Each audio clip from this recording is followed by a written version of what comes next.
Hey guys, this is Laura with Snowdrop and Sassafras, and I have vinyl stickers listed in the shop this week. I've got these 2 bookworm stickers, and I thought this dragon was so adorable that I decided I also needed to make a shelf trophy sticker, a book with sprayed edges to go with it.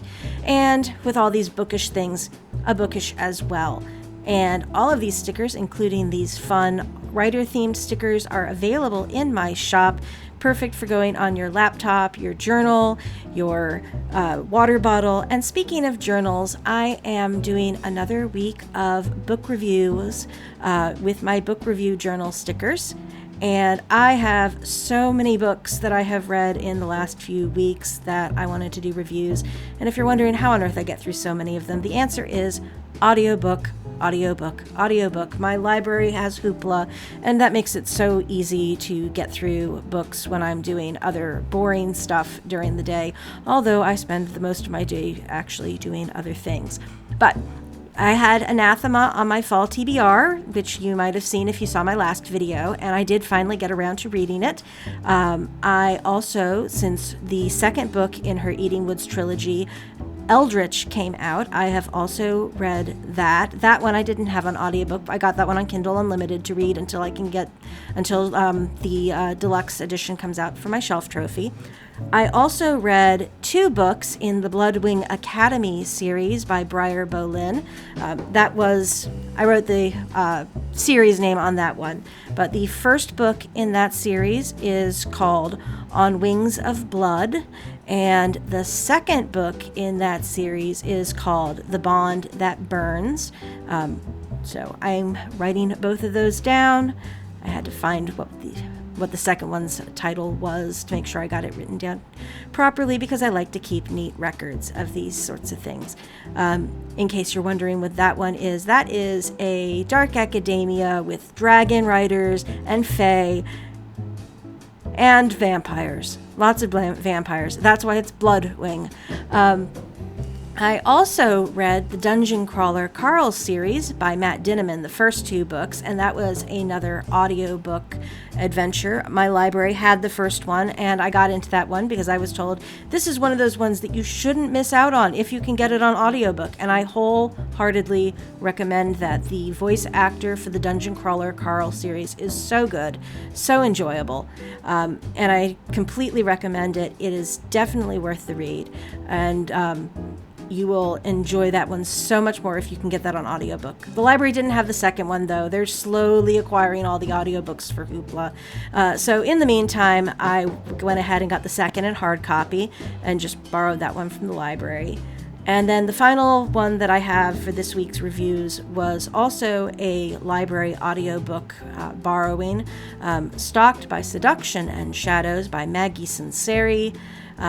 And yes, I also got that one on audiobook. It's a great way to, like I said, get through a lot of books when you are doing lots of things and don't have the time to just sit in your chair. And it, with the library, it means I can try out a series before I have committed $30 for a hard copy book when I'm not certain if I'm actually going to love it and want to keep it on my shelf.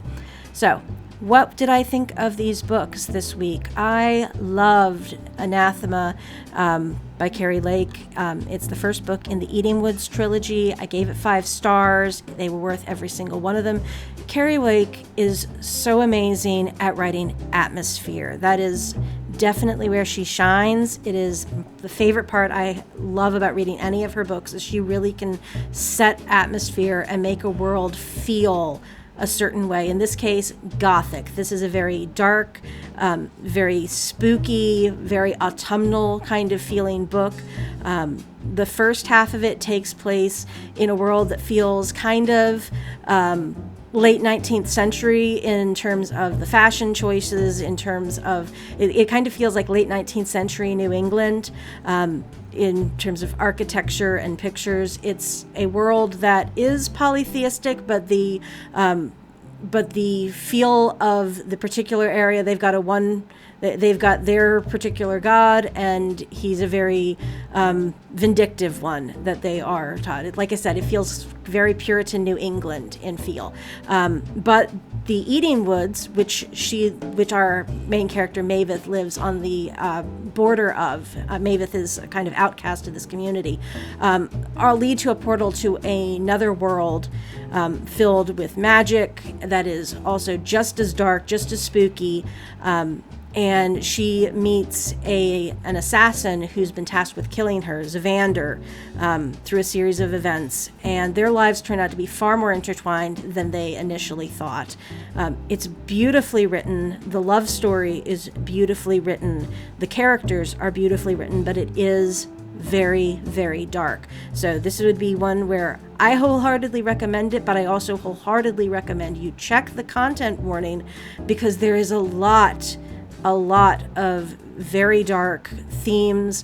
The romance itself, I think, is very sweet and very pure. I'm not sure how to describe that when you're talking spicy romance, but it feels like the love itself is pure. But what happens in the characters' lives is very dark, and that needs to be stated. But this world has such unique magic that makes it enjoyable. The atmosphere is so spooky. If you're scared of spiders, do be aware of that, because it's got some really scary spider stuff going on too. On to Bloodwing Academy. This is a vibes read. It was a 4-star vibes read. It was spicy. It's got vampires, so again, expect some darkness just because of the content there. But it's academia. It feels very modern, even though the world doesn't have, gunpowder and whatnot. But the clothing, the architecture, everything feels like a world that is very modern and relatable in some senses. Our character is Faye. She ends up stuck in a academy with a mixture of mortals and vampires, and she's supposed to be a dragon rider because she looks like the dragon riders that have disappeared. There are dragons. It's fun. On to Dungeon Crawler Carl. This is another 5-star read for me. By the way, remember what I said last time. 5-star is love it, would own the book. 4 stars is love it, don't necessarily need to own the book. I'll just reborrow it from the library again and again and again. Dungeon Crawler Carl, 5-star read. The follow-up, Carl's Doomsday Scenario, 4 stars. Would definitely reread, wouldn't necessarily buy, but still had a fun time. It's a worthy successor, and it's definitely a good follow-up. Why are there no chili peppers? This is still what I would call rated R for adult humor, but there's nothing on page, nothing open door. That doesn't mean it's appropriate for children, both in terms of language, in terms of the humor. It's still 18 and up for the audience, but there's no spicy scenes thus far in the series that I've found, and I suspect Matt Dinniman's going to keep it that way. Carl is one of the few remaining humans on Earth after aliens take over the planet and collapse every building, killing most people, and putting the remainder who still survive into an underground dungeon, like an MMORPG dungeon. It's kind of like if the Hunger Games got crossed with live-action World of Warcraft, and Carl has to survive and thrive and play well to a TV audience. His sidekick, his ex-girlfriend's cat, Princess Donut, makes the series, and it is so fun because of that. And my final book of the week is Stalked by Seduction and Shadows. I would describe this as a 5-star read for how beautifully the characters are drawn. It was very enjoyable from that case. It was a 4 chili pepper because it's not just open door, it's not just explicit, it is not just frequent, but it definitely moves into more taboo and kinky territory. One of the main male characters stalks the female character, and there's, a page full of content warnings, which I would highly recommend you read. It is dark, it's got vampires, and that should tell you a lot, again, of what territory we're in.